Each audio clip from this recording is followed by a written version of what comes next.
Hey everybody, and welcome back for another episode of Highland and Haver in the Mix, coming to you from the Bay Street Bistro in beautiful Port Orchard, Washington.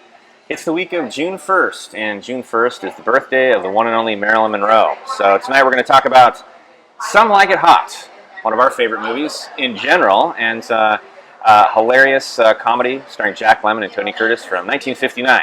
Arguably one of the best comedies of all time. Arguably, it certainly has that.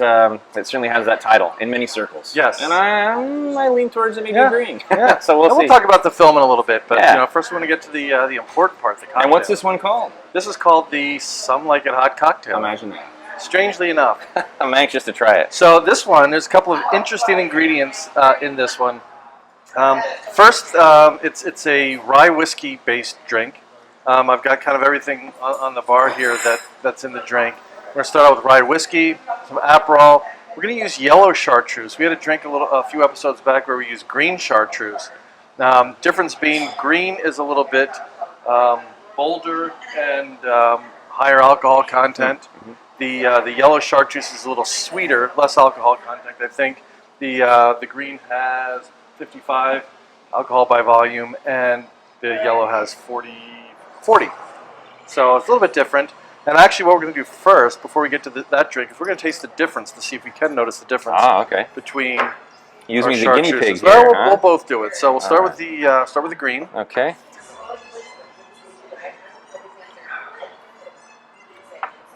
Got a lot of alcohol in that. Yeah. Whew. Getting a little bit of a mouthwash. Yeah, it definitely's got a kind of a scope feel to it. Mm. Yeah, that's powerful. Yeah. All right. And then here's the yellow.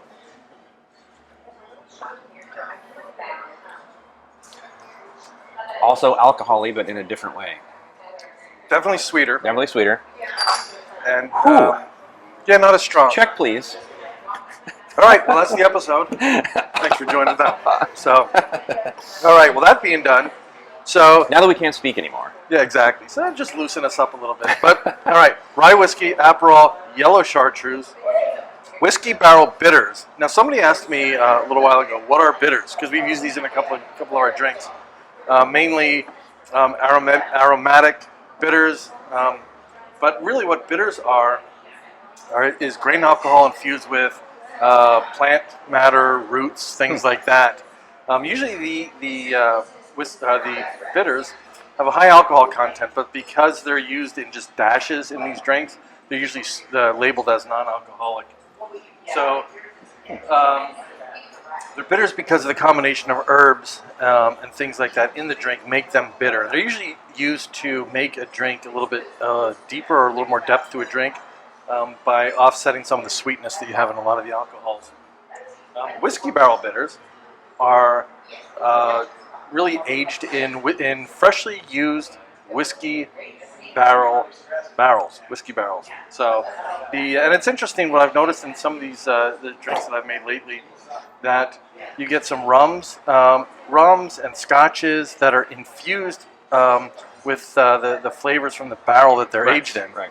And it's really interesting how that affects the taste of an alcohol or a drink, or in this case, a bitter. So, wine barrels, occasionally. Yeah, they'll use wine barrels. They'll use, the latest thing is scotch or rye whiskey in rum casks. And sounds like a good combo. It is for sure. So, but the big ingredient here is hot sauce. So, Some Like It Hot, right? Some Like It Hot. So, let's go ahead and make the drink. We'll start out with our rye whiskey. Got that fancy new cocktail shaker. Yes, the Elevated Craft Cocktail Shaker, integrated measuring. No condensation and quieter. Yes. You don't have to we cover weren't paid your ears. to say any of that. We were not. All right, so we've got the rye whiskey, and the recipe will be up on the show notes. Our Aperol. And that's Aperol, okay. Aperol, which is a kind of a red sweeter. Chartreuse is lined up down there.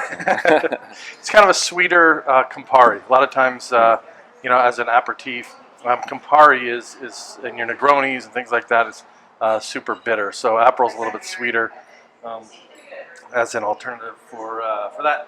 So then we've got our yellow Chartreuse. Certainly going to be colorful. All right, then we're moving on to 2 bar spoons of orange juice, freshly squeezed Valencia oranges. Nice. Yes. There's really no better orange than a Valencia orange, if you ask me. Not for, there we go. Not for Bing Crosby, at least, right? Exactly. All right, a couple of dashes of our whiskey barrel bitters. We're doing, So a dash is literally a dash. yep, like a shake. No measuring. It's, nope, because it's got a little cap at the top that allows you to kind of limit what you put Should in. do vermouth like that. Just a dash. And then here comes the magic. 1 dash of hot sauce. And we're doing 2 because I'm doing 2 drinks, 1 for each of us here.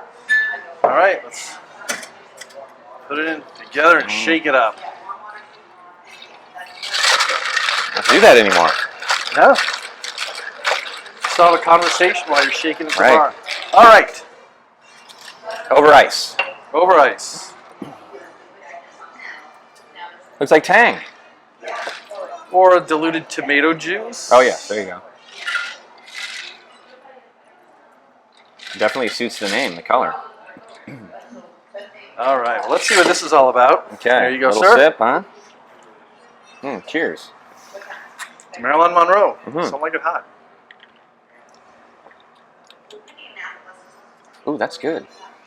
That's a Fire Jolly Rancher right there.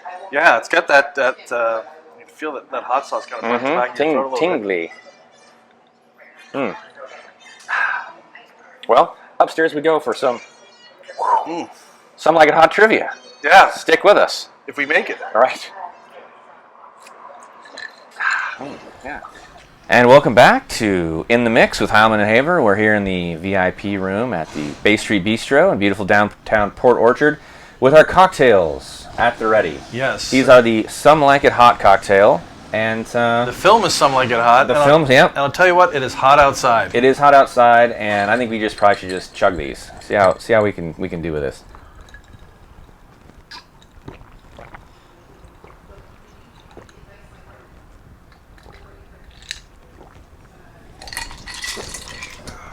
Whew. Oof. Maybe it's the hot sauce, but I don't that's know. powerful. Feel Feel anything? a little odd. Yeah, How are you feeling? a little A strange. little strange? Maybe that was a little too much too soon. Yeah. Well, No, cheers anyway. all right, cheers. Whoop. What? What was in What this?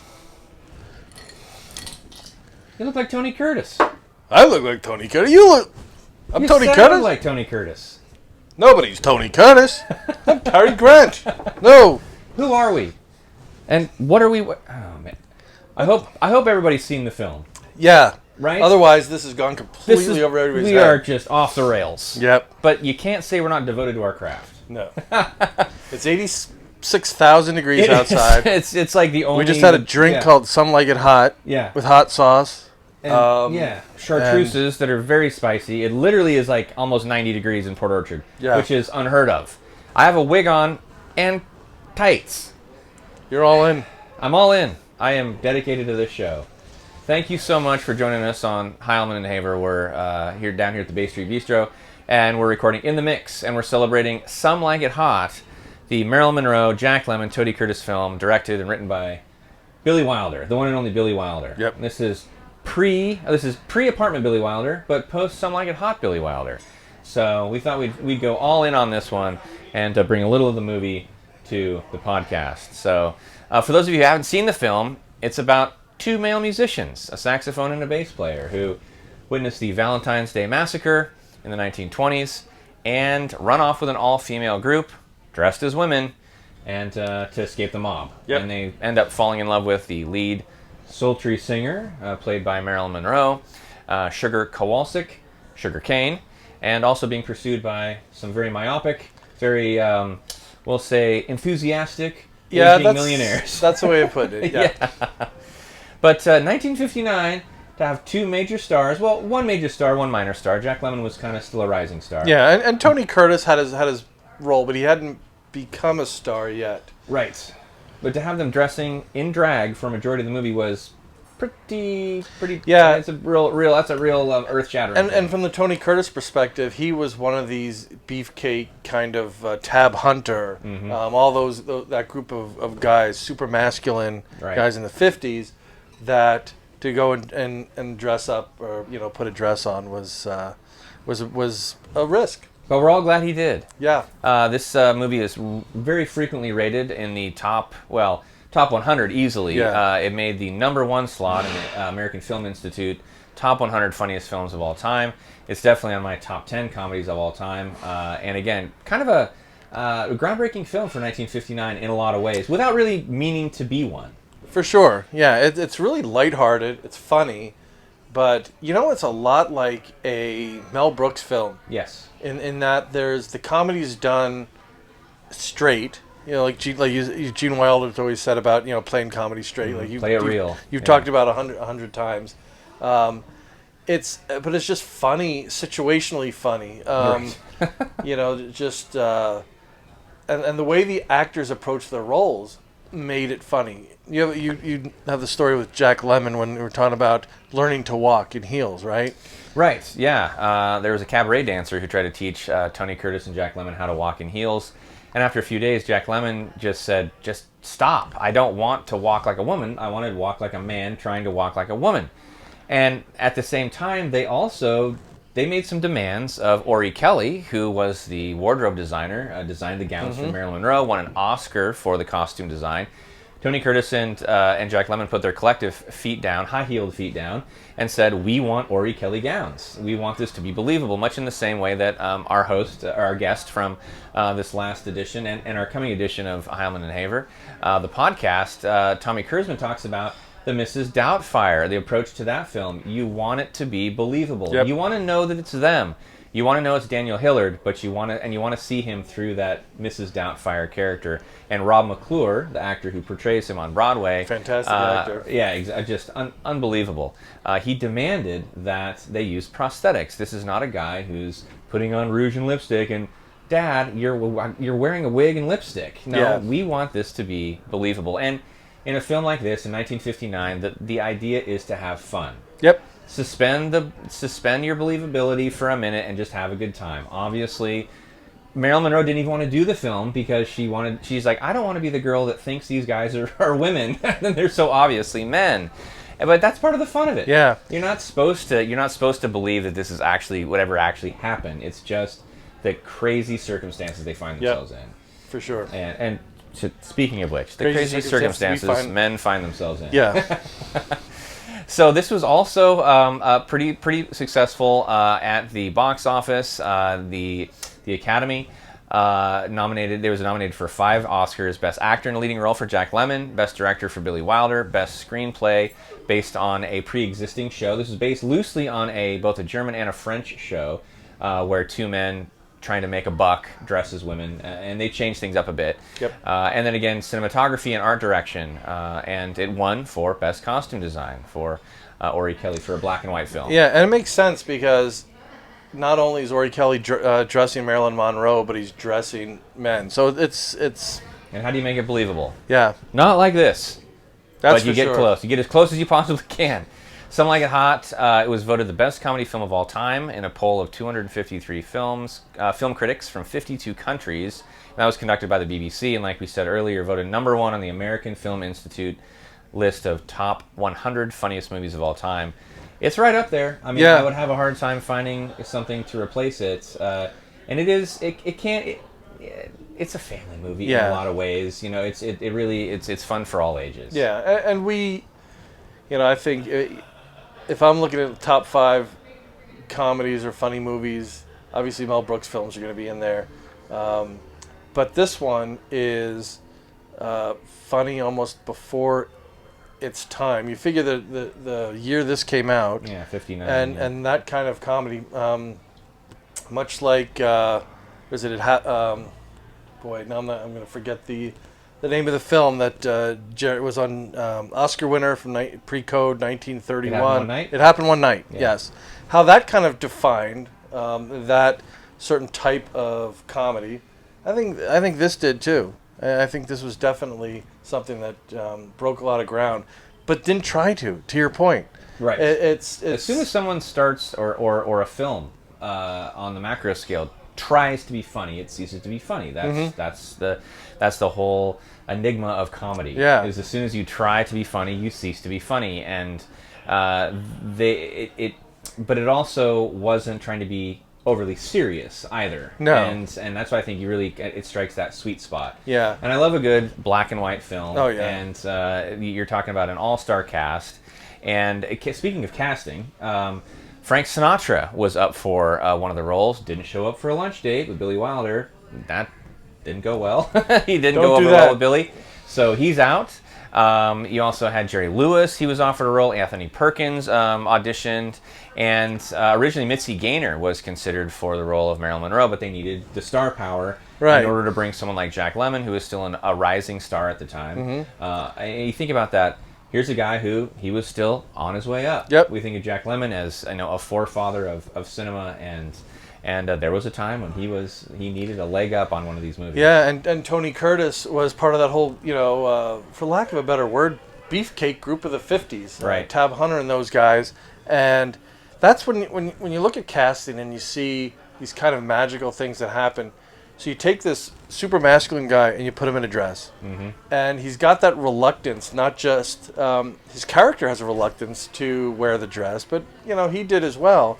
And then on the other hand, the other end of the spectrum, you have Jack Lemmon, who just dove right into it. Yeah. And so did his character. Yes. And you've got that yin and yang that I think really set the film off just with that as funny in and of itself.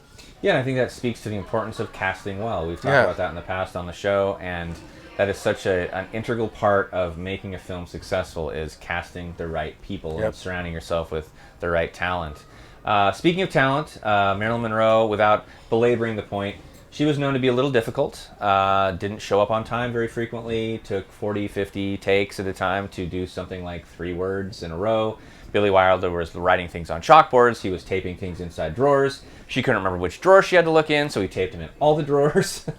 So, but of course Jack Lemmon, always a gentleman, came to her defense. He got along well with Marilyn. He said she knew what she needed, and whatever she had, she brought 100%, more than any actor or actress he'd ever worked with.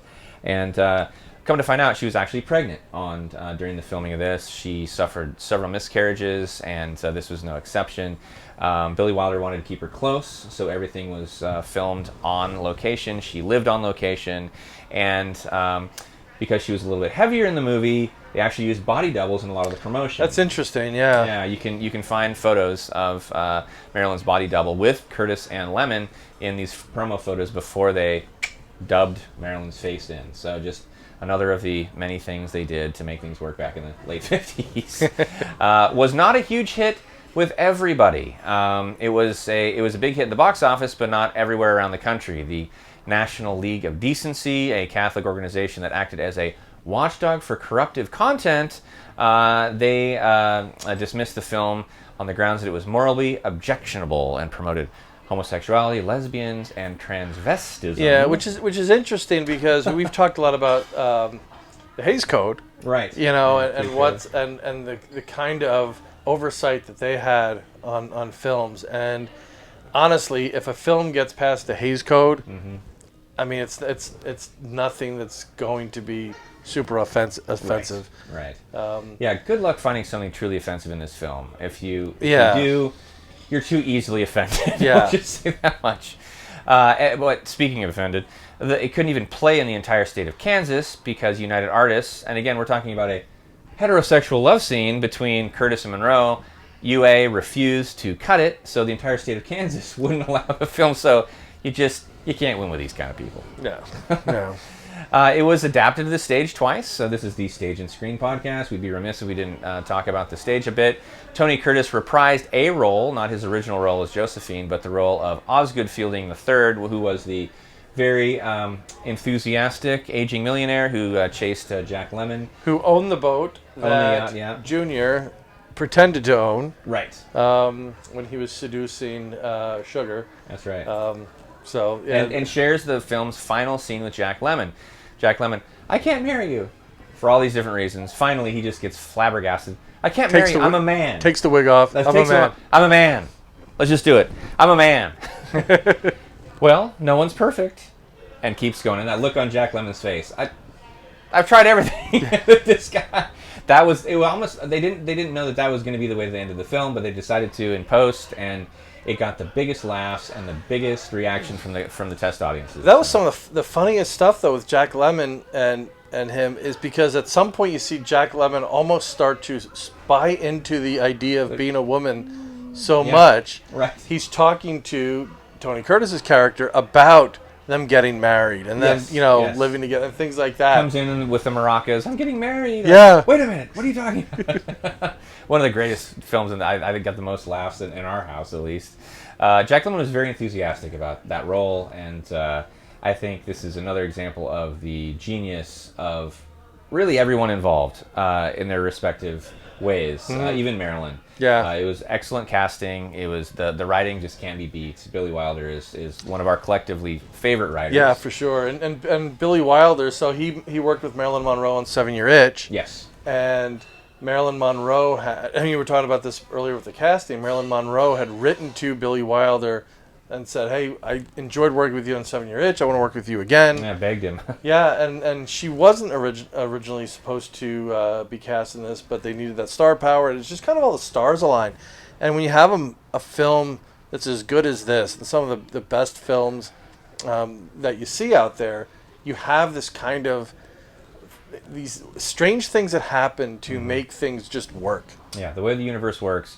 And that's a line that I remember hearing a lot from Tommy Kurzman, our guest for these last couple of weeks of podcasts. It's just you never know how this universe is going to line up, who you're going to meet, how it's going to affect you in the future. And Some Like It Hot is definitely it's a result of that aligning of the stars. I Absolutely. think. So, and speaking of Tommy, we've got another half hour with Tommy coming up on the 4th, Friday the 4th.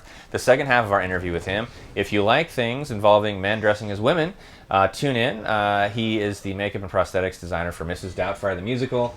And we had a great time with Tommy learning about everything that's going on Broadway and talking about the recovery from COVID, which we're so thrilled is happening. Mrs. Doubtfire will open for previews, I believe, in October, and then on Broadway in December. So I'm glad we're on this end of things, and certainly something to celebrate. And then as far as 1950s movies go, Some Like It Hot, 1959. Let's go back to 1955 on Saturday the 5th with Rebel Without a Cause, and that's James Dean. Yep. And another very...